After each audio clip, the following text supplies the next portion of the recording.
जय श्री राधे। श्री कृष्ण का उपदेश। भगवान श्री कृष्ण के अनुसार सत्य केवल शब्दों तक सीमित नहीं होना चाहिए, बल्कि यह हमारे हर कर्म और विचारों में भी प्रकट होना चाहिए।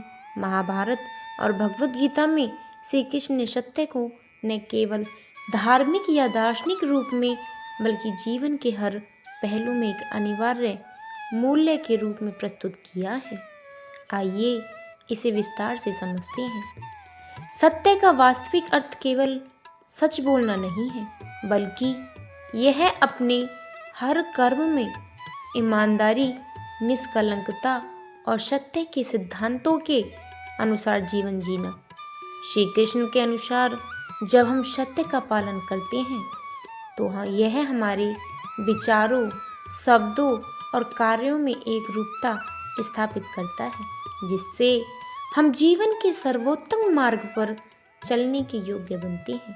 भगवान श्री कृष्ण ने भगवत गीता में अर्जुन से कहा था, व्यक्ति को अपने स्वधर्म अर्थात अपनी स्थिति और कर्तव्यों का पालन करना चाहिए, और यही सत्य का पालन करने का सर्वोत्तम तरीका है।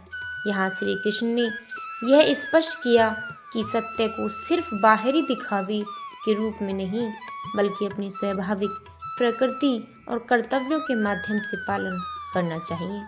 यह सत्य सिर्फ भाषा का नहीं, बल्कि कर्म का होना चाहिए।